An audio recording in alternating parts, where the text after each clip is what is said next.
Você está no mercado financeiro há bastante tempo, você vive isso todos os dias.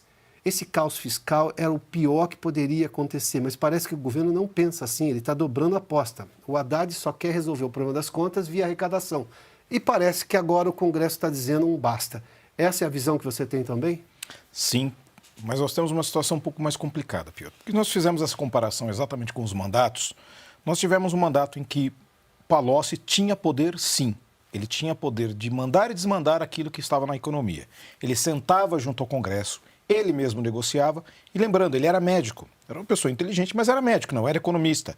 Mas o papel dele era exatamente a importância do papel dele como era mediador.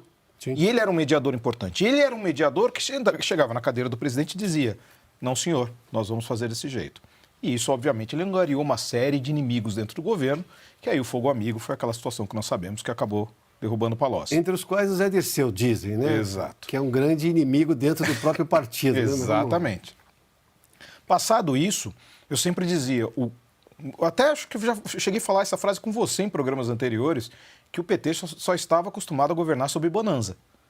E todos os momentos que ele precisou tomar uma atitude, tomar uma decisão que fosse mais grave, mais técnica, ele criava suas espatafúrdias, como foi o contracíclico lá do Manteiga, que fez com que, na verdade, nós dessemos a sensação de que nós não estávamos na crise de 2008, quando nós estávamos totalmente inseridos. E aí nós sentimos de maneira muito mais acelerada a pancada que veio depois, e o resto do mundo estava saindo da crise. Depois veio um repeteco de novo com a crise de 2010, 2011 da Europa. Nós não conseguimos sair daquilo. Aí teve todo o desespero fiscal para eleger a Dilma. Criou-se uma bomba fiscal. A Dilma, ao invés de apagar a bomba, ela tentou apagar com gasolina.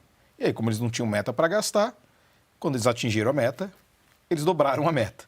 E aí o governo Dilma foi aquilo tudo. O problema é que uma parcela da Faria Lima, e eu sempre digo, é uma parcela da Faria Lima, porque o mercado financeiro ele é composto por uma miríade de pessoas diferentes, de pensamentos diferentes, mas boa parte do mercado financeiro, especialmente o que nós chamamos a Faria Lima, são pessoas de um meandro técnico muito grande, matemático, cartesiano, e muitas vezes entende essas coisas de maneira muito menos pelo meandro político.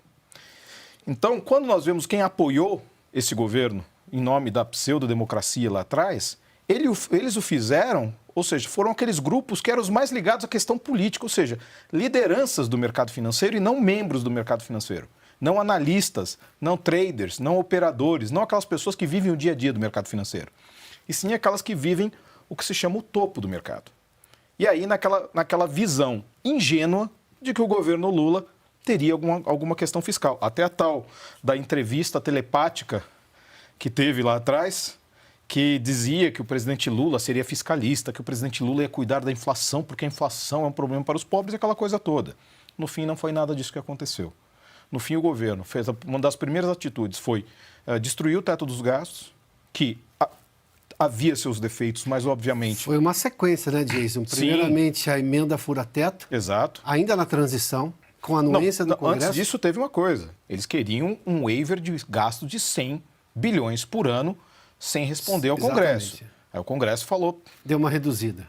Não, nem aprovou. Aí por isso que teve o teto dos gastos. Logo depois, quando veio em abril de 2024, ou seja, um pouco mais de um ano atrás, nós tivemos o rompimento daquilo que eles não conseguiram cumprir. Ou seja, eles descumpriram a própria meta que eles colocaram em termos de gastos públicos. E aí deu toda aquela revolução no mercado. Quando eles tentaram corrigir o rumo daquilo que eles fizeram de errado, mais ou menos em setembro, que é o pior momento que você tem para não apresentar alguma coisa crível, foi quando o dólar chegou até no final do ano a 6,30. Porque você tem um fluxo natural de saída de dólares do Brasil no segundo semestre e ele acentuou por conta dos investidores que não queriam manter o dinheiro aqui desvalorizando. Chegou este ano, a situação fica ainda pior, porque o governo já provou que ele não tem nenhum compromisso com a questão fiscal, de que ele vai aumentar impostos sempre que possível e não há nenhuma sinalização, isso que é o ponto mais importante. O pessoal fala, mas está arrecadando mais, por que reclamar tanto dos gastos? Porque a dívida pública não para de crescer. E não é culpa dos juros. Os juros são consequências e não causas.